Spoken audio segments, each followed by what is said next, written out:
84वां अध्याय वसुदेव जी का युग। भगवान सर्वशक्तिमान और सत्य संकल्प है। उन्होंने इस प्रकार अपने मन में निश्चय करके ब्राह्मणों के शाप के बहाने अपने ही वंश का संहार कर डाला। सबको समेटकर अपने धाम में ले गए।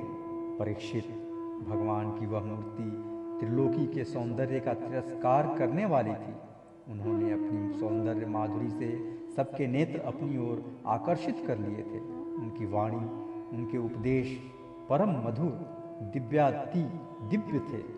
उनके द्वारा उन्हें स्मरण करने वालों के चित्त उन्होंने छीन लिए थे। उनके चरण कमल त्रिलोक सुंदर थे।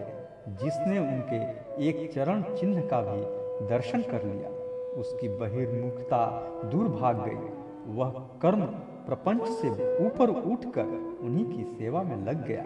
उन्होंने अनायास ही पृथ्वी में अपनी कीर्ति का विस्तार कर दिया, जिसका बड़े बड़े सुकवियों ने बड़े ही सुंदर भाषा में वर्णन किया है। वह इसलिए कि मेरे चले जाने के बाद लोग मेरी इस कीर्ति का गान, श्रवण और स्मरण करके इस ज्ञान रूप अंधकार से सुगम पार हो जाएंगे। इसके बाद परमेश्वरशाली भगवान श्री कृष्ण ने अपने धाम को प्रयाण किया। राजा परीक्षित ने पूछा, भगवान यदुवंशी बड़े ब्राह्मण भक्त थे। उनमें बड़ी उदारता भी थी और वे अपने कुल वृद्धों की नित्य निरंतर सेवा करने वाले थे। सबसे बड़ी बात तो यह थी कि उनका चित्त भगवान श्री कृष्ण में लगा रहता था। फिर उनसे ब्राह्मणों का अपराध कैसे बन गया और क्यों ब्राह्मणों ने उन्हें शाप दिया? भगवान के परम प्रेमी विप्रवर उस शाप का कारण क्या था तथा क्या स्वरूप था? समस्त यदुवंशियों के आत्मा, स्वामी और प्रियतम एकमात्र भगवान श्री कृष्ण ही थे। फिर उनमें फूट कैसे हुई? दूसरी दृष्टि से देखें तो वे सब ऋषि अद्वैत दर्शी थे। फिर उनको ऐसी भेद दृष्टि कैसे हुई? यह सब आप कृपा करके मुझे बताइए। श्री सुखदेव जी ने कहा, भगवान श्री कृष्ण ने वह शरीर धारण करके जिसमें संपूर्ण सुंदर पदार्थों का सन्निवेश था, करों में कर, चरणों में कमल आदि का विन्यास था, पृथ्वी में मंगलमय कल्याणकारी कर्मों का आचरण किया। वे पूर्ण काम प्रभु द्वारका धाम में रहकर क्रीड़ा करते रहे और उन्होंने अपनी उदार कीर्ति की स्थापना की, जो कीर्ति स्वयं अपने आश्रय दाता का दान कर सके वह उदार है।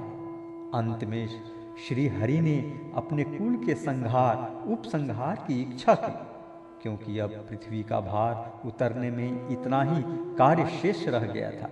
भगवान श्री कृष्ण ने ऐसे परम मंगलमय और पुण्य प्रापक कर्म किए जिनका गान करने वाले लोगों के सारे कलिमल नष्ट हो जाते हैं। अब भगवान श्री कृष्ण महाराज उग्रसेन की राजधानी द्वारकापुरी में वसुदेव जी के घर यादवों का संहार करने के लिए काल रूप से ही निवास कर रहे थे।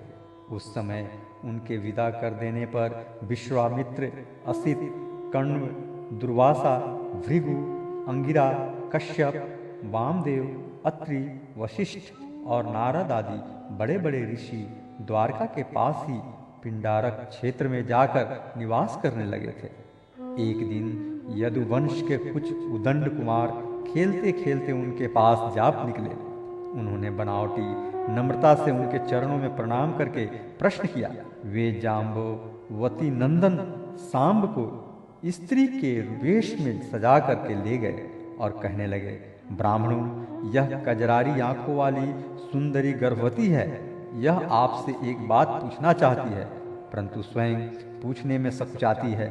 आप लोगों का ज्ञान अमोघ अबाध है, आप सर्वज्ञ हैं। इसे पुत्र की बड़ी लालसा है और अब प्रसव का समय निकट आ गया है। आप लोग बताइए, यह कन्या जनेगी या पुत्र? परीक्षित, जब उन कुमारों ने इस प्रकार उन ऋषि मुनियों को धोखा देना चाहा, तब वे भगवत प्रेरणा से क्रोधित हो उठे। उन्होंने कहा, मूर्खों, यह एक ऐसा मूसल पैदा करेगी जो तुम्हारे कुल का नाश करने वाला होगा। मुनियों की यह बात सुनकर वे बालक बहुत ही डर गए। उन्होंने तुरंत सांब का पेट खोलकर देखा तो सचमुच उसमें एक लोहे का मूसल मिला। अब तो वे पछताने लगे और कहने लगे, हम बड़े अभागे हैं, देखो हम लोगों ने यह क्या अनर्थ कर डाला, अब लोग हमें क्या कहेंगे। इस प्रकार वे बहुत ही घबरा गए तथा मूसल लेकर अपने निवास स्थान में गए। उस समय उनके चेहरे फीके पड़ गए थे, मुख कुम्भला गए थे। उन्होंने भरी सभा में सब यादवों के सामने ले जाकर वह मूसल रख दिया और राजा उग्रसेन से सारी घटना कह सुनाई। राजन, जब सब लोगों ने ब्राह्मणों के शाप की बात सुनी और अपनी आंखों से उस मूसल को देखा, तब सब के सब द्वारकावासी विस्मित और भयभीत हो गए, क्योंकि वे जानते थे कि ब्राह्मणों का शाप कभी झूठा नहीं होता। यदुराज उग्रसेन ने उस मूसल को चूरा चूरा करा डाला और उस चूरे तथा लोहे के बचे हुए छोटे टुकड़े को समुद्र में फेंकवा दिया। इसके संबंध में उन्होंने भगवान श्री कृष्ण से कोई सलाह न ली, ऐसा ही उनकी प्रेरणा थी। परीक्षित, उस लोहे के टुकड़े को एक मछली निगल गई और चूरा तरंगों के साथ बह बहकर समुद्र के किनारे आ लगा। वह थोड़े दिनों में एरक बिना गांठ की एक घास के रूप में उग गया।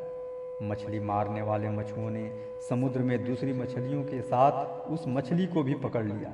उसके पेट में जो लोहे का टुकड़ा था, उसको जरा नामक व्याध ने अपने बाणों के नोक में लगा लिया। भगवान सब कुछ जानते थे, वे इस शाप को उलट भी सकते थे, फिर भी उन्होंने ऐसा करना उचित न समझा। काल रूपधारी प्रभु ने ब्राह्मणों के शाप का अनुमोदन किया। दूसरा अध्याय। वसुदेव जी के पास श्री नारद जी का आना और उन्हें राजा जनक तथा 9 योगीश्वरों का संवाद सुनाना। श्री सुखदेव जी कहते हैं, कुरुनंदन, देवर्षि नारद के मन में भगवान श्री कृष्ण की सन्निधि में रहने की बड़ी लालसा थी।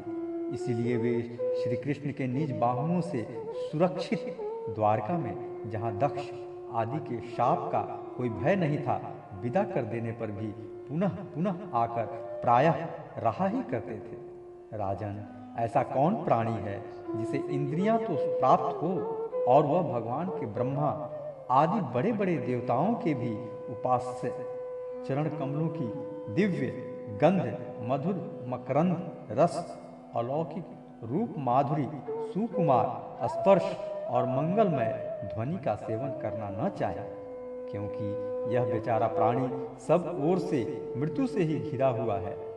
एक दिन की बात है, देवर्षि नारद वसुदेव जी के यहाँ पधारे। वसुदेव जी ने उनका अभिवादन किया तथा आराम से बैठ जाने पर विधि पूर्वक उनकी पूजा की और इसके बाद पुनः प्रणाम करके उनसे यह बात कही। वसुदेव जी ने कहा, संसार में माता पिता का आगमन, पुत्रों के लिए और भगवान की ओर अग्रसर होने वाले साधु संतों का पदार्पण प्रपंच में उलझे हुए दीन दुखियों के लिए बड़ा ही सुखकर और बड़ा ही मंगलमय होता है। परंतु भगवान, आप तो स्वयं भगवानमय भगवत स्वरूप हैं। आपका चलना फिरना तो समस्त प्राणियों के कल्याण के लिए ही होता है। देवताओं के चरित्र भी कभी प्राणियों के लिए दुख के हेतु तो कभी सुख के हेतु बन जाते हैं, परंतु जो आप जैसे भगवत प्रेमी पुरुष हैं, जिनका हृदय, प्राण, जीवन सब कुछ भाग्यवनमय हो गया है, उनकी तो प्रत्येक चेष्टा समस्त प्राणियों के कल्याण के लिए ही होती है। जो लोग देवताओं का जिस प्रकार भजन करते हैं, देवता भी परछाई के समान ठीक उसी रीति से भजन करने वालों को फल देते हैं, क्योंकि देवता कर्म के मंत्री हैं, अधीन हैं, परंतु सत्पुरुष दीन वत्सल होते हैं, अर्थात जो सांसारिक संपत्ति एवं साधन से भी हीन हैं, उन्हें अपनाते हैं। ब्रह्मन, यदि हम आपके शुभागमन और शुभ दर्शन से ही कृत्य हो गए हैं, तथापि आपसे उन धर्मों के साधनों के संबंध में प्रश्न कर रहे हैं, जिनको मनुष्य श्रद्धा से सुन भर ले तो इस सब ओर से भयदायक संसार से मुक्त हो जाए। पहले जन्म में मैंने मुक्ति देने वाले भगवान की आराधना तो की थी, परंतु इसलिए नहीं कि मुझे मुक्ति मिले। मेरी आराधना का उद्देश्य था कि वे मुझे पुत्र रूप में प्राप्त हों। उस समय मैं भगवान की लीला से मुग्ध हो रहा था। सुब्रत, अब आप मुझे ऐसा उपदेश दीजिए जिससे मैं इस जन्म मृत्यु रूप भयावह संसार से, जिसमें दुख भी सुख का विचित्र और मोहक रूप धारण करके सामने आते हैं, अनायास ही पार हो जाऊं। श्री सुखदेव जी कहते हैं, राजन, बुद्धिमान वसुदेव जी ने भगवान के स्वरूप और गुण आदि के श्रवण के अभिप्राय से ही यह प्रश्न किया था।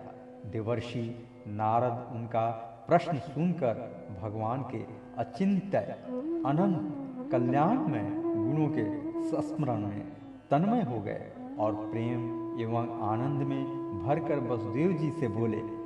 नारद जी ने कहा, यदुवंश शिरोमणे, तुम्हारा यह निश्चय बहुत ही सुंदर है, क्योंकि यह भागवत धर्म के संबंध में है, जो सारे विश्व को जीवन दान देने वाला है, पवित्र करने वाला है। वसुदेव जी, यह भागवत धर्म एक ऐसी वस्तु है जिसे कानों से सुनने, वाणी से उच्चारण करने, चित्त से स्मरण करने, हृदय से स्वीकार करने या कोई इसका पालन करने जा रहा हो तो उसका अनुमोदन करने से ही मनुष्य उसी क्षण पवित्र हो जाता है, चाहे वह भगवान का एवं सारे संसार का द्रोही ही क्यों न हो। जिनके गुण, लीला और नाम आदि का श्रवण तथा कीर्तन पतितों को भी पावन करने वाला है, उन्हीं परम कल्याण स्वरूप मेरे आराध्य देव भगवान नारायण का तुमने आज मुझे स्मरण कराया है। वसुदेव जी, तुमने मुझसे जो प्रश्न किया है उसके संबंध में संत पुरुष एक प्राचीन इतिहास कहा करते हैं। वह इतिहास है ऋषभ के पुत्र 9 योगीश्वरों और महात्मा विदेह का शुभ संवाद। तुम जानते हो कि स्वयंभू मनु के एक प्रसिद्ध पुत्र थे, प्रियव्रत थे। प्रियव्रत के आग्निघ्र के नाभि और नाभि के पुत्र हुए ऋषभ। शास्त्रों ने उन्हें भगवान वासुदेव का अंश कहा है। मोक्ष धर्म का उपदेश करने के लिए उन्होंने अवतार ग्रहण किया था। उनके 100 पुत्र थे और सबके सब वेदों के पारदर्शी विद्वान थे। उनमें सबसे बड़े थे राजर्षि भरत। वे भगवान नारायण के परम प्रेमी भक्त थे। उन्हीं के नाम से यह भूमिखंड, जो पहले अजनाभ वर्ष कहलाता था, भारतवर्ष कहलाया। यह भारतवर्ष भी एक अलौकिक स्थान है। राजर्षि भरत ने सारी पृथ्वी का राज्य भोग किया, परंतु अंत में इसे छोड़कर वन में चले गए। वहां उन्होंने तपस्या के द्वारा भगवान की उपासना की और 3 जन्मों में वे भगवान को प्राप्त हुए। भगवान ऋषभ देव जी के शेष 99 पुत्रों में 9 पुत्र तो इस भारतवर्ष के सब ओर स्थित 9 द्वीपों के अधिपति हुए और 81 पुत्र कर्मकांड के रचयिता ब्राह्मण हो गए। शेष 9 सन्यासी हो गए। वे बड़े ही भाग्यवान थे। उन्होंने आत्मविद्या के संपादन में बड़ा परिश्रम किया था और वास्तव में वे उसमें बड़े निपुण थे। वे प्रायः दिगंबर ही रहते थे और अधिकारियों को परमार्थ वस्तु का उपदेश किया करते थे। उनके नाम थे कवि, हरि, अनंतरिक्ष, प्रबुद्ध, पिपलायन, आविर्होत्र, द्रुमिल, चमस और करभाजन। वे इस कार्य कारण और व्यक्त अव्यक्त भगवत रूप जगत को अपने आत्म से अभिन्न अनुभव करते हुए पृथ्वी पर स्वच्छंद विचरण करते थे। उनके लिए कहीं भी रोक टोक न थी। वे जहाँ चाहते चले जाते। देवता, सिद्ध, साधव, गंधर्व, यक्ष, मनुष्य, किन्नर और नागों के लोकों में तथा मुनि, चारण, भूतनाथ, विद्याधर, ब्राह्मण और गौओं के स्थानों में वे स्वच्छंद विचरते थे। वसुदेव जी वे सब के सब जीव उन्मुक्त थे। एक बार की बात है, इस अजनाभ वर्ष में विदेहराज महात्मा निमि बड़े बड़े ऋषियों के द्वारा एक महान यज्ञ करा रहे थे। पूर्वोक्त 9 योगीश्वर स्वच्छंद विचरण करते हुए उनके यज्ञ में जा पहुँचे। वसुदेव जी वे योगीश्वर भगवान के परम प्रेमी भक्त और सूर्य के समान तेजस्वी थे। उन्हें देखकर राजा निमि, आहवनीय आदि मूर्तिमान, अग्नि और ऋतित्व आदि ब्राह्मण सब के सब उनके स्वागत में खड़े हो गए। विदेहराज निमि ने उन्हें भगवान के परम प्रेमी भक्त जानकर यथा योग्य आसनों पर बैठाया और प्रेम तथा आनंद से भरकर विधि पूर्वक उनकी पूजा की। वे 9 योगीश्वर अपने अंगों की कांति से इस प्रकार चमक रहे थे मानो साक्षात ब्रह्मा जी के पुत्र सनकादि मुनीश्वर ही हों। राजा निमि ने विनय से झुककर परम प्रेम के साथ उनसे प्रश्न किया। विदेहराज निमि ने कहा, भगवान, मैं ऐसा समझता हूँ कि आप लोग मधुसूदन भगवान के पार्षद ही हैं, क्योंकि भगवान के पार्षद संसारी प्राणियों को पवित्र करने के लिए विचरण किया करते हैं। जीवों के लिए मनुष्य शरीर का प्राप्त होना दुर्लभ है। यदि यह प्राप्त भी हो जाता है तो प्रतिक्षण मृत्यु का भय सिर पर सवार रहता है, क्योंकि यह क्षणभंगुर है। इसलिए अनिश्चित मनुष्य जीवन में भगवान के प्यारे और उनको प्यार करने वाले भक्त जनों का, संतों का दर्शन तो और भी दुर्लभ है। इसलिए त्रिलोक पावक महात्माओं, हम आप लोगों से यह प्रश्न करते हैं कि परम कल्याण का स्वरूप क्या है और उसका साधन क्या है। इस संसार में आधे क्षण का सत्संग भी मनुष्यों के लिए परम निधि है।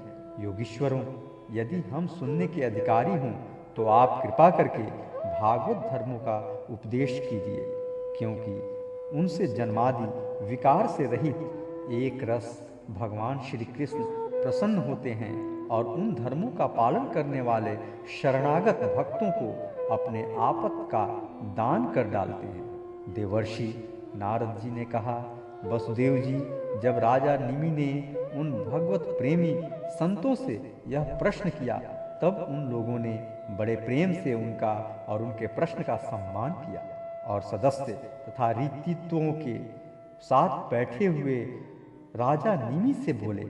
पहले उन 9 योगीश्वरों में से कवि जी ने कहा, राजन, भक्त जनों के हृदय से कभी दूर न होने वाले अच्युत भगवान के चरणों की नित्य निरंतर उपासना ही इस संसार में परम कल्याण, आत्यंतिक क्षेम है और सर्वथा भय शून्य है, ऐसा मेरा निश्चित मत है।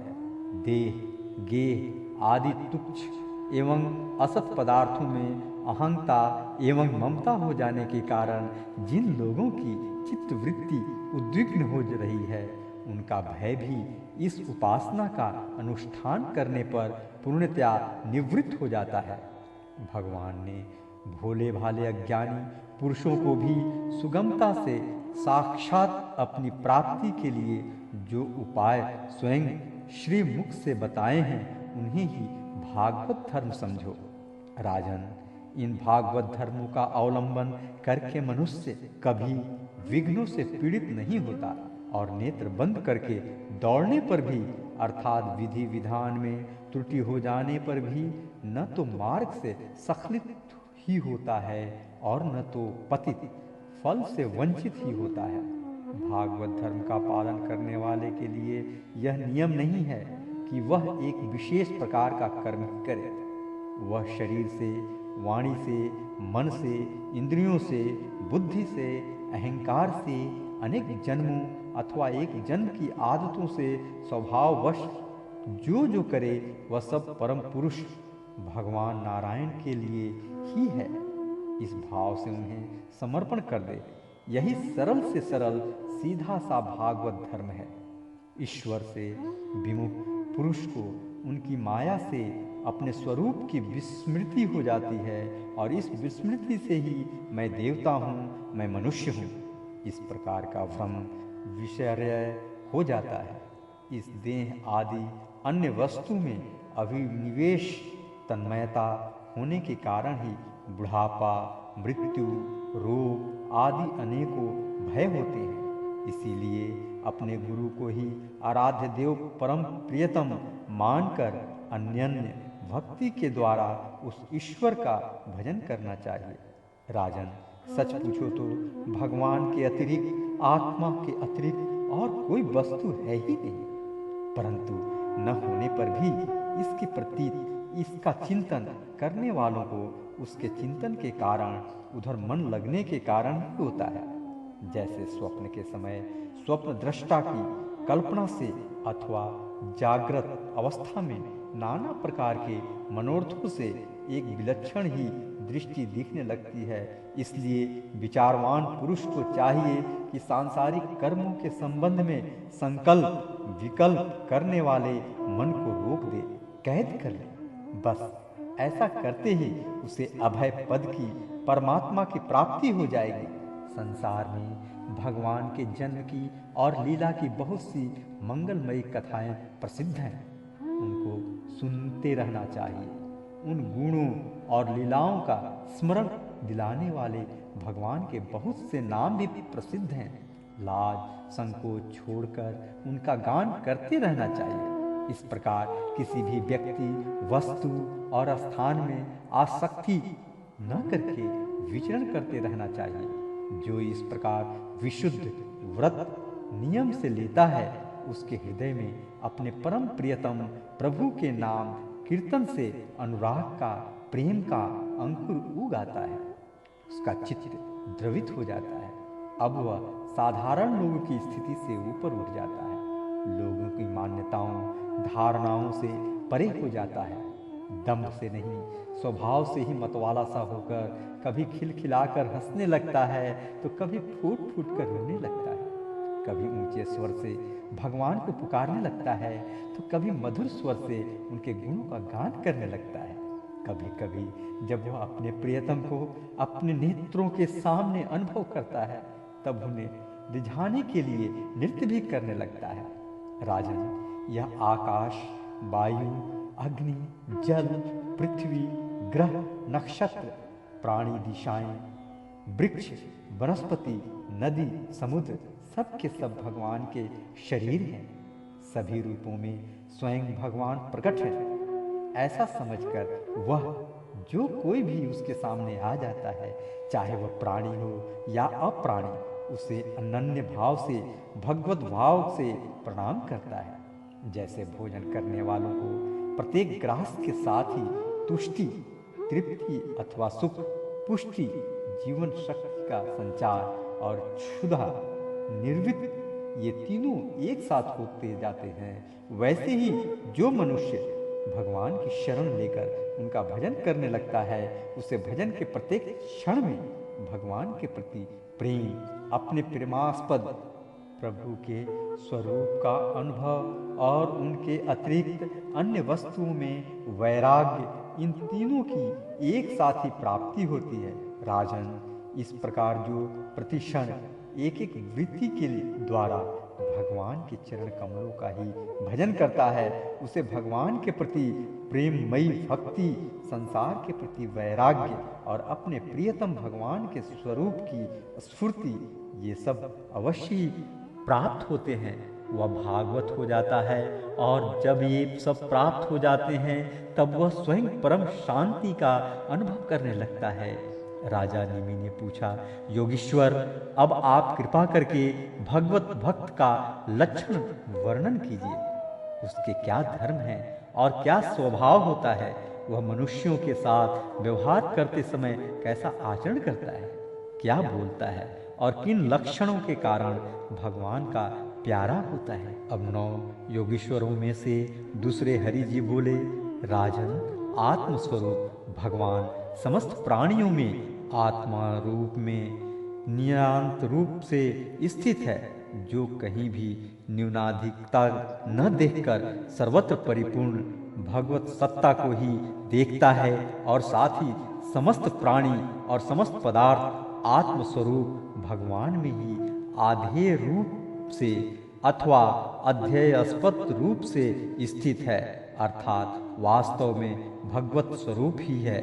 इस प्रकार का जिसका अनुभव है, ऐसी जिसकी सिद्ध दृष्टि है, उसे भगवान का परम प्रेमी उत्तम भागवत समझना चाहिए। जो भगवान से प्रेम, उनके भक्तों से मित्रता, दुखी और अज्ञानियों पर कृपा तथा भगवान से द्वेष करने वालों की उपेक्षा करता है, वह मध्यम कोटि का भागवत है। और जो भगवान के अर्चा, विग्रह, मूर्ति आदि की पूजा तो श्रद्धा से करता है, परंतु भगवान के भक्तों या दूसरे लोगों की विशेष सेवा शुश्रूषा नहीं करता, वह साधारण श्रेणी का भगवत भक्त है। जो श्रोत, नेत्र आदि इंद्रियों के द्वारा शब्द, रूप आदि विषयों का ग्रहण तो करता है, परंतु अपनी इच्छा के प्रतिकूल विषयों से द्वेष नहीं करता और अनुकूल विषयों के मिलने पर हर्षित नहीं होता, उसकी यह दृष्टि बनी रहती है कि यह सब हमारे भगवान की माया है। वह पुरुष उत्तम भागवत है। संसार के धर्म हैं जन्म, मृत्यु, भूख, प्यास, श्रम, कष्ट, भय और तृष्णा। ये क्रमशः शरीर, प्राण, इंद्रिय, मन और बुद्धि को प्राप्त होते ही रहते हैं। जो पुरुष भगवान की स्मृति में इतना तन्मय रहता है कि इनके बार बार होते जाते रहने पर भी उनसे मोहित नहीं होता, पराभूत नहीं होता, वह उत्तम भागवत है। जिसके मन में विषय भोग की इच्छा, कर्म प्रवृत्ति और उनके बीज वासनाओं का उदय नहीं होता और जो एकमात्र भगवान वासुदेव में ही निवास करता है, वह उत्तम भागवत भक्त है। जिनका इस शरीर में न तो सत्कुल में जन्म, तपस्या आदि कर्म से तथा न वर्ण, आश्रम एवं जाति से ही अहं भाव होता है, वह निश्चय ही भगवान का प्यारा है। जो धन संपत्ति अथवा शरीर आदि में यह अपना है और यह पराया, इस प्रकार का भेदभाव नहीं रखता, समस्त पदार्थों में समस्वरूप परमात्मा को देखता रहता है, समभाव रखता है तथा किसी भी घटना अथवा संकल्प से विक्षिप्त न होकर शांत रहता है, वह भगवान का उत्तम भक्त है। राजन, बड़े बड़े देवता और ऋषि मुनि भी अपने अंतःकरण को भगवनमय बनाते हुए जिन्हें ढूंढते रहते हैं, भगवान के ऐसे चरण कमलों से आधे क्षण, आधे पल के लिए भी जो नहीं हटता, निरंतर उन चरणों की सन्निधि और सेवाओं में ही संलग्न रहता है, यहाँ तक कि कोई स्वयं उसे त्रिभुवन की राज्य लक्ष्मी दे दे तो भी वह भगवत स्मृति का तार नहीं तोड़ता, उस राज्य लक्ष्मी की ओर ध्यान ही नहीं देता। वही पुरुष वास्तव में भगवत भक्त वैष्णवों में अग्रगण्य है, सबसे श्रेष्ठ है। रास लीला के अवसर पर नृत्य गति से भांति भांति के पाद विन्यास करने वाले निखिल सौंदर्य माधुर्य निधि भगवान के चरणों के अंगुली नख की मणि चंद्रिका से जिन शरणागत भक्त जनों के हृदय का विरह जन्य संताप एक बार दूर हो चुका है, उनके हृदय में वह फिर कैसे आ सकता है। जैसे चंद्रोदय होने पर सूर्य का ताप नहीं लग सकता, विवशता से नामोच्चारण करने पर भी संपूर्ण अघ राशि को नष्ट कर देने वाले स्वयं भगवान श्री हरि, जिसके हृदय को क्षण भर के लिए भी नहीं छोड़ते हैं, क्योंकि उसने प्रेम की रस्सी से उनके चरण कमलों को बांध रखा है। वास्तव में ऐसा पुरुष ही भगवान के भक्तों में प्रधान है। तीसरा अध्याय, माया, माया से पार होने के उपाय तथा ब्रह्म और कर्मयोग का निरूपण। राजा नेमि ने पूछा, भगवान सर्वशक्तिमान परम कारण विष्णु भगवान की माया बड़े बड़े मायावियों को भी मोहित कर देती है, उसे कोई पहचान नहीं पाता और आप कहते हैं कि भक्त उसे देखा करता है। अतः अब मैं उस माया का स्वरूप जानना चाहता हूँ, आप लोग कृपा करके बताइए। योगीश्वरों, मैं एक मृत्यु का शिकार मनुष्य हूँ। संसार के तरह तरह के तापों ने मुझे बहुत दिनों से तपा रखा है। आप लोग जो भगवत कथा रूप अमृत का पान करा रहे हैं, वह उन तापों को मिटाने की एकमात्र औषधि है। इसलिए मैं आप लोगों की इस वाणी का सेवन करते करते तृप्त नहीं होता। आप कृपया और कहिए। अब तीसरे योगीश्वर अंतरिक्षी ने कहा, राजन, भगवान की माया स्वरूपतः अनिवर्चनीय है, इसलिए उसके कार्यों के द्वारा ही उसका निरूपण होता है। आदि पुरुष परमात्मा जिस शक्ति से संपूर्ण भूतों के कारण बनते हैं और उनके विषय भोग तथा मोक्ष की सिद्धि के लिए अथवा अपने उपासकों की उत्कृष्ट सिद्धि के लिए स्वनिर्मित पंचभूतों के द्वारा नाना प्रकार के देव, मनुष्य आदि शरीरों की सृष्टि करते हैं, उसी को माया कहते हैं। इस प्रकार पंच महाभूतों के द्वारा बने हुए प्राणी शरीरों में उन्होंने अंतर्यामी रूप से प्रवेश किया और अपने को ही पहले एक मन के रूप में और उसके बाद 5 ज्ञानेंद्रिय तथा 5 कर्मेंद्रिय इन 10 रूपों में विभक्त कर दिया तथा उन्हीं के द्वारा विषयों का भोग कराने लगे। वह देहाभिमानी जीव अंतर्यामी के द्वारा प्रकाशित इंद्रियों के द्वारा विषयों का भोग करता है और इस पंचभूतों के द्वारा निर्मित शरीर को आत्मा अपना स्वरूप मानकर उसी में आसक्त हो जाता है। यह भगवान की माया है। अब वह कर्मेंद्रियों से सकाम कर्म करता है और उनके अनुसार शुभ कर्म का फल दुख भोग करने लगता है और शरीरधारी होकर इस संसार में भटकने लगता है। यह भगवान की माया है। इस प्रकार यह जीव ऐसी अनेक अमंगलमय कर्म गतियों को, उनके फलों को प्राप्त होता है और महाभूतों के प्रलय पर्यंत विवश होकर जन्म के बाद मृत्यु और मृत्यु के बाद जन्म को प्राप्त होता रहता है। यह भगवान की माया है। जब पंचभूतों के प्रलय का समय आता है तब अनादि और अनंत काल स्थूल तथा सूक्ष्म द्रव्य एवं गुण रूप इस समस्त व्यक्त सृष्टि को अव्यक्त की ओर, उसके मूल कारण की ओर खींचता है। यह भगवान की माया है।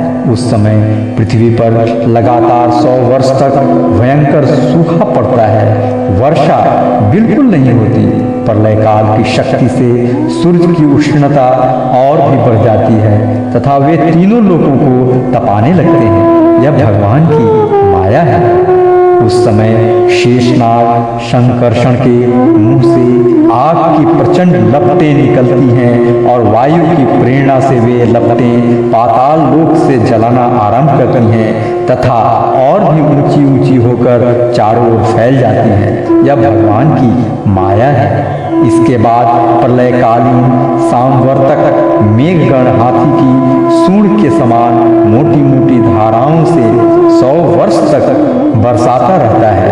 उससे यह विराट ब्रह्मांड जल में डूब जाता है। यह भगवान की माया है। राजन, उस समय जैसे बिना ईंधन के आग बुझ जाती है, वैसे ही विराट पुरुष ब्रह्मा अपने ब्रह्मांड शरीर को छोड़कर सूक्ष्म स्वरूप अव्यक्त में लीन हो जाते हैं। यह भगवान की माया है। वायु पृथ्वी की गंध खींच लेती है जिससे वह जल के रूप में हो जाती है और जब वही वायु जल के रस को खींच लेती है तब वह जल अपना कारण अग्नि बन जाता है। यह भगवान की माया है। जब अंधकार अग्नि का रूप छीन लेता है तब वह अग्नि वायु में लीन हो जाती है और जब अवकाश रूप आकाश वायु की स्पर्श शक्ति छीन लेता है तब वह आकाश में लीन हो जाता है। यह भगवान की माया है। राजन, तदंतर काल रूप ईश्वर आकाश के शब्द गुण को हरण कर लेता है जिससे वह तामस अहंकार में लीन हो जाता है। इंद्रियां और बुद्धि राजस अहंकार में लीन होती है। मन सात्विक अहंकार से उत्पन्न देवताओं के साथ सात्विक अहंकार में प्रवेश कर जाता है तथा अपने 3 प्रकार के कार्यों के साथ अहंकार महत्व तत्व में लीन हो जाता है। महत्व तत्व प्रकृति में और प्रकृति ब्रह्म में लीन होती है। फिर उसी के उल्टे क्रम से सृष्टि होती है। यह भगवान की माया है। यह सृष्टि स्थिति और संहार करने वाली त्रिगुणमयी माया है। इसका हमने आपसे वर्णन किया। अब आप और क्या सुनना चाहते हैं? राजा नेमि ने पूछा। महर्षि जी, इस भगवान की माया को पार करना उन लोगों के लिए तो बहुत ही कठिन है जो अपने मन को वश में नहीं कर पाए हैं। अब आप कृपा करके यह बताइए कि जो लोग शरीर आदि में आत्मबुद्धि रखते हैं तथा जिनकी समझ मोटी है, वे भी अनायास ही इसे कैसे पार कर सकते हैं? अब चौथे योगीश्वर प्रबुद्ध जी बोले, राजन, स्त्री पुरुष संबंध आदि बंधनों में बंधे हुए संसारी मनुष्य सुख की प्राप्ति और दुख की निवृत्ति के लिए बड़े बड़े कर्म करते रहते हैं। जो पुरुष माया के पार जाना चाहता है, उसको विचार करना चाहिए कि उनके कर्मों का फल किस प्रकार विपरीत होता जाता है। वे सुख के बदले दुख पाते हैं और दुख निवृत्ति के स्थान पर दिनों दिन दुख बढ़ता ही जाता है। एक धन को ही लो, इससे दिन पर दिन दुख बढ़ता ही है। इसको पाना भी कठिन है और यदि किसी प्रकार मिल भी जाए तो आत्मा के लिए तो यह मृत्यु स्वरूप ही है। जो इसकी उलझनों में पड़ जाता है वह अपने आप को भूल जाता है। इसी प्रकार घर, पुत्र, स्वजन संबंधी, पशुधन आदि भी अनित्य और नाशवान ही हैं। यदि कोई इन्हें जुटा भी ले तो इनसे क्या सुख शांति मिल सकती है? इसी प्रकार जो मनुष्य माया से पार जाना चाहता है, उसे यह भी समझ लेना चाहिए कि मरने के बाद प्राप्त होने वाले लोक परलोक भी ऐसे ही नाशवान हैं, क्योंकि इस लोक की वस्तुओं के समान वे भी कुछ सीमित कर्मों के सीमित फल मात्र हैं। वहाँ भी पृथ्वी के छोटे छोटे राजाओं के समान बराबर वालों से होड़ अथवा लाग डांट रहती है। अधिक ऐश्वर्य और सुख वालों के प्रति छिद्रान्वेषण तथा ईर्ष्या द्वेष का भाव रहता है। कम सुख और ऐश्वर्य वालों के प्रति घृणा रहती है एवं कर्मों का फल पूरा हो जाने पर वहां से पतन तो होता ही है, उसका नाश निश्चित है। नाश का भय वहां भी नहीं छूट पाता। इसलिए जो परम कल्याण का जिज्ञासु हो उसे गुरुदेव की शरण लेनी चाहिए। गुरुदेव ऐसे हों जो शब्द ब्रह्म वेदों के पारदर्शी विद्वान हों, जिससे वे ठीक ठीक समझा सकें और साथ ही ब्रह्म परिनिष्ठ तत्व ज्ञानी भी हों, ताकि अपने अनुभव के द्वारा प्राप्त हुई रहस्य की बातों को बता सकें। उनका चित्त शांत हो, व्यवहार के प्रपंच में विशेष प्रवृत्त न हो। जिज्ञासुओं को चाहिए कि गुरु को ही अपना परम प्रियतम आत्मा और इष्ट देव माने, उनकी निष्कपट भाव से सेवा करें और उनके पास रहकर भागवत धर्म की भगवान को प्राप्त करने वाले भक्ति भाव के साधनों की क्रियात्मक शिक्षा ग्रहण करें। इन्हीं साधनों से सर्वात्मा एवं भक्त को अपने आत्मा का दान करने वाले भगवान प्रसन्न होते हैं।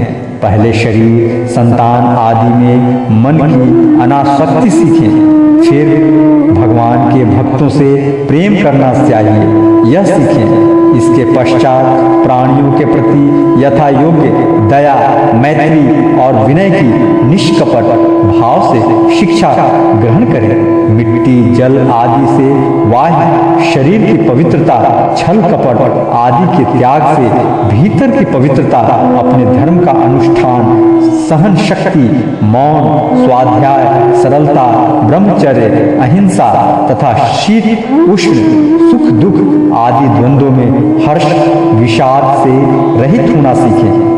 सर्वत्र अर्थात समस्त देश, काल और वस्तुओं में चेतन रूप से आत्मा और नियनात्म रूप से ईश्वर को देखना, एकांत सेवन, यही मेरा घर है, ऐसा भाव न रखना। गृहस्थ हो तो पवित्र वस्त्र पहनना और त्यागी हो तो फटे पुराने पवित्र चिथड़े, जो कुछ प्रारंभ के अनुसार मिल जाए उसी में संतोष करना सीखे। भगवान की प्राप्ति का मार्ग बतलाने वाले शास्त्रों में श्रद्धा और दूसरे किसी भी शास्त्र की निंदा न करना, प्राणायाम के द्वारा मन का, मौन के द्वारा वाणी का और वासनाहीनता के अभ्यास से कर्मों का संयम करना, सत्य बोलना, इंद्रियों को अपने अपने गोलकों में स्थिर रखना और मन को कहीं बाहर न जाने देना सीखें। राजन, भगवान की लीलाएं अद्भुत हैं, उनके जन्म, कर्म और गुण दिव्य हैं। उन्हीं का श्रवण, कीर्तन और ध्यान करना तथा शरीर से जितनी भी चेष्टाएं हों सब भगवान के लिए करना सीखें। यज्ञ, दान, तप अथवा जप, सदाचार का पालन और स्त्री, पुत्र, घर, अपना जीवन, प्राण तथा जो कुछ अपने को प्रिय लगता हो सबका सब भगवान के चरणों में निवेदन करना, उन्हें सौंप देना सीखें। जिन संत पुरुषों ने सच्चिदानंद स्वरूप भगवान श्री कृष्ण का अपने आत्मा और स्वामी के रूप में साक्षात्कार कर लिया हो, उनसे प्रेम और अस्थावर जंगम दोनों प्रकार के प्राणियों की सेवा, विशेष करके मनुष्यों में भी परोपकारी सज्जनों की और उनमें भी भगवत प्रेमी संतों की करना सीखें। भगवान के परम पावन यश के संबंध में ही एक दूसरे से बातचीत करना और इस प्रकार के साधकों का इकट्ठे होकर आपस में प्रेम करना, आपस में संतुष्ट रहना और प्रपंच से निवृत्त होकर आपस में ही आध्यात्मिक शांति का अनुभव करना सीखें। राजन, श्री कृष्ण राशि राशि पापों को एक क्षण में भस्म कर देते हैं। सब उन्हीं का स्मरण करें और एक दूसरे को स्मरण करावें। इस प्रकार साधन भक्ति का अनुष्ठान करते करते प्रेम भक्ति का उदय हो जाता है और वे प्रोमेदेक्रेन से पुलकित शरीर धारण करते हैं। उनके हृदय की बड़ी विलक्षण स्थिति होती है। कभी कभी वे इस प्रकार चिंता करने लगते हैं कि अब तक भगवान नहीं मिले, क्या करूं, कहाँ जाऊं, किससे पूछूं और कौन मुझे उनकी प्राप्ति करावे। इस तरह सोचते सोचते वे रोने लगते हैं। तो कभी भगवान की लीला की स्फूर्ति हो जाने से ऐसा देखकर कि परमेश्वर शाली भगवान गोपियों के डर से छिपे हुए हैं, खिलखिलाकर हंसने लगते हैं। कभी कभी उनके प्रेम और दर्शन की अनुभूति से आनंद मग्न हो जाते हैं, तो कभी लोकातीत भाव में स्थित होकर भगवान के साथ बातचीत करने लगते हैं। कभी मानो उन्हें सुना रहे हों, इस प्रकार उनके गुणों का गान छेड़ देते हैं और कभी नाच नाच कर उन्हें रिझाने लगते हैं। कभी कभी उन्हें अपने पास न पाकर इधर उधर ढूंढने लगते हैं, तो कभी कभी उनसे एक होकर उनके सानिध्य में स्थित होकर परम शांति का अनुभव करते हैं और चुप हो जाते हैं। राजन, जो इस प्रकार भागवत धर्मों की शिक्षा ग्रहण करता है उससे उनके द्वारा प्रेम भक्ति की प्राप्ति हो जाती है और वह भगवान नारायण के परायण होकर उस माया को अनायास ही पार कर जाता है जिसके पंजे से निकलना बहुत ही कठिन है। राजा निमेन ने पूछा, महर्षियों, आप लोग परमात्मा का वास्तविक स्वरूप जानने वालों में सर्वश्रेष्ठ हैं, इसलिए मुझे यह बताइए कि जिस पर ब्रह्म परमात्मा का नारायण नाम से वर्णन किया जाता है उसका स्वरूप क्या है। अब पांचवें योगीश्वर पिपलायन जी ने कहा, राजन, जो इस संसार की उत्पत्ति, स्थिति और प्रलय का निमित्त कारण और उपादान कारण दोनों ही है, बनने वाला भी है और बनाने वाला भी, परंतु स्वयं कारण रहित है, जो स्वप्न, जागृत और सुषुप्ति अवस्थाओं में उनके साक्षी के रूप में विद्यमान रहता है और उनके अतिरिक्त समाधि में भी ज्यों का त्यों एक रस रहता है, जिसकी सत्ता से ही सत्तावान होकर शरीर, इंद्रिय, प्राण और अंतःकरण अपना अपना काम करने में समर्थ होते हैं। उसी परम सत्य वस्तु को आप नारायण समझिए, जिसे चिंगारियां न तो अग्नि को प्रकाशित ही कर सकती है और न जला ही सकती है, वैसे ही उस परम तत्व में आत्म स्वरूप में न तो मन की गति है और न वाणी की। नेत्र जिसे देख नहीं सकते और बुद्धि सोच नहीं सकती, प्राण और इंद्रियां तो उसके पास तक नहीं फटक पाती। नेति नेति इत्यादि श्रुतियों के शब्द भी वह यह इस रूप में उसका वर्णन नहीं करते, बल्कि उसको बोध कराने वाले जितने भी साधन हैं उनका निषेध करके तात्पर्य रूप से अपना मूल निषेध का मूल लखा देते हैं। क्योंकि यदि निषेध के आधार की आत्मा की सत्ता न हो तो निषेध कौन कर रहा है, निषेध की वृत्ति किसमें है, इन प्रश्नों का कोई उत्तर ही न रहे। निषेध की ही सिद्धि न हो।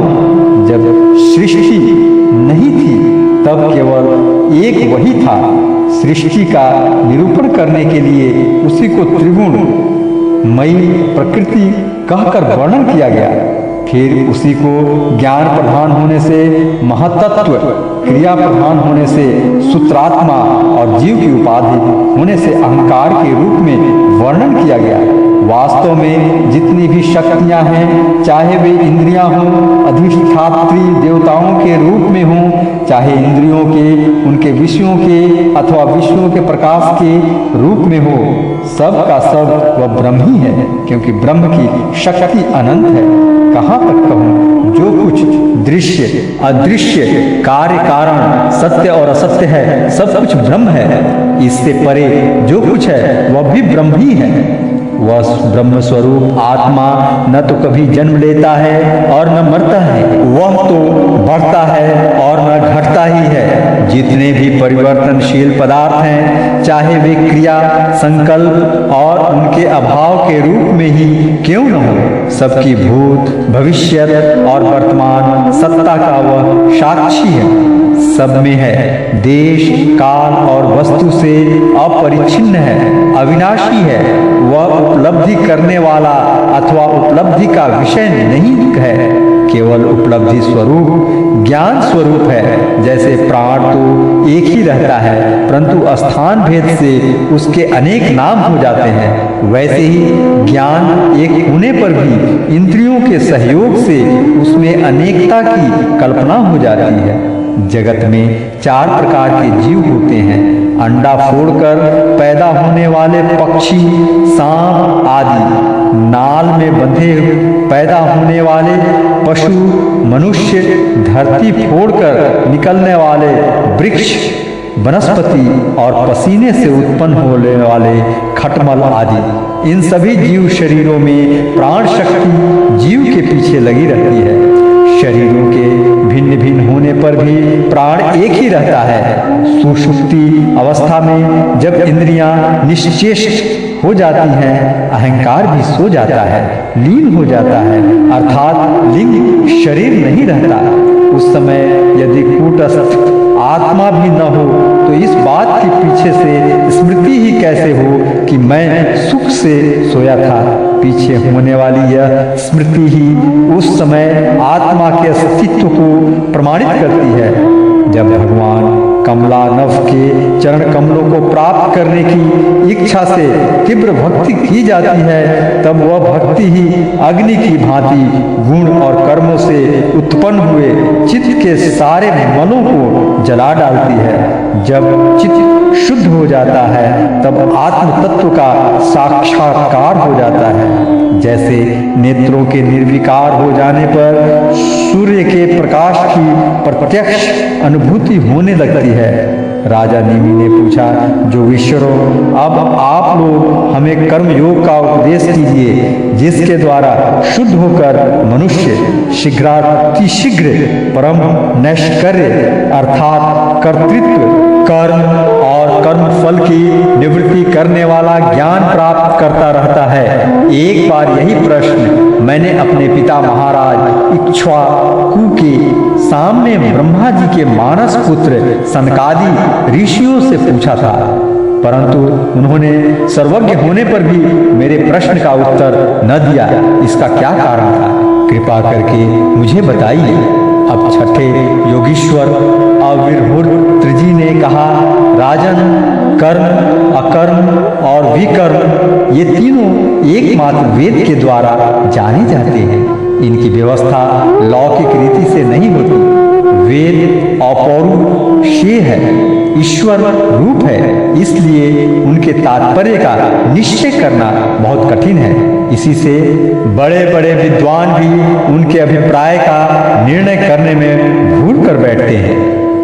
इसी से तुम्हारे बचपन की ओर देखकर तुम्हें अनधिकारी समझकर सनकादि ऋषियों ने तुम्हारे प्रश्न का उत्तर नहीं दिया।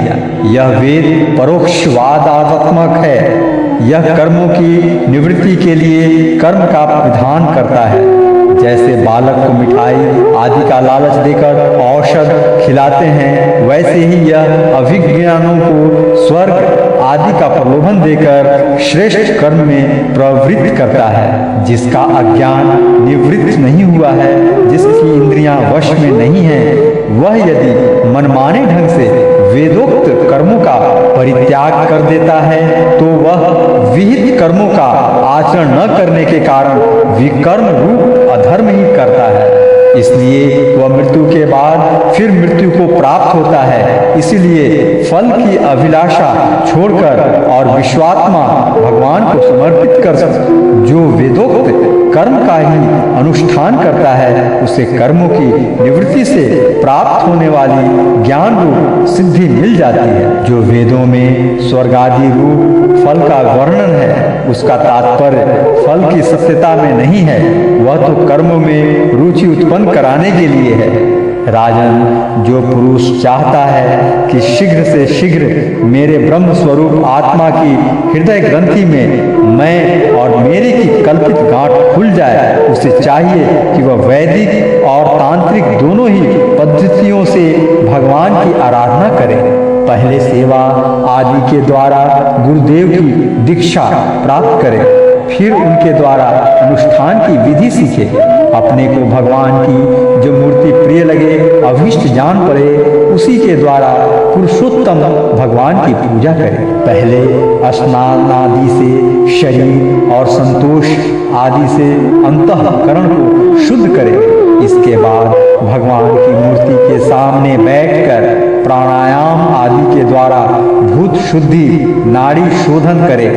तत्पश्चात विधि पूर्वक मंत्र देवता आदि के न्यास से अंग रक्षा करके भगवान की पूजा करें। पहले पुष्प आदि पदार्थों का जंतु आदि निकालकर पृथ्वी को सम्मार्जन आदि से अपने को अव्यग्र होकर और भगवान की मूर्ति को पहले ही की पूजा के लगे हुए पदार्थों के छानन आदि से पूजा के योग्य बनाकर फिर आसन पर मंत्रोच्चारण पूर्वक जल छिड़ककर पाद्य अघर्य आदि पात्रों को स्थापित करें। तदंतर एकाग्रचित्त होकर हृदय में भगवान का ध्यान करके फिर उसे सामने की श्री मूर्ति में चिंतन करें।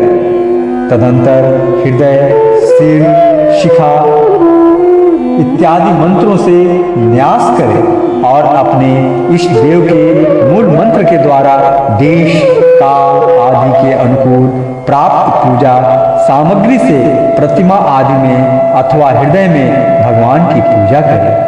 अपने अपने उपास्य देव के विग्रह की हृदयादि अंग आयुधादि उपांग और पार्षदों सहित उसके मूल मंत्र द्वारा पाद्य अघर्य आचमन मधुपर्क स्नान वस्त्र आभूषण गंध पुष्प दधि अक्षत के तिलक माला धूप दीप और नैवेद्य आदि से विधि पूर्वक पूजा करें तथा फिर श्रोतों द्वारा स्तुति करके सपरिवार भगवान श्री हरि को नमस्कार करें।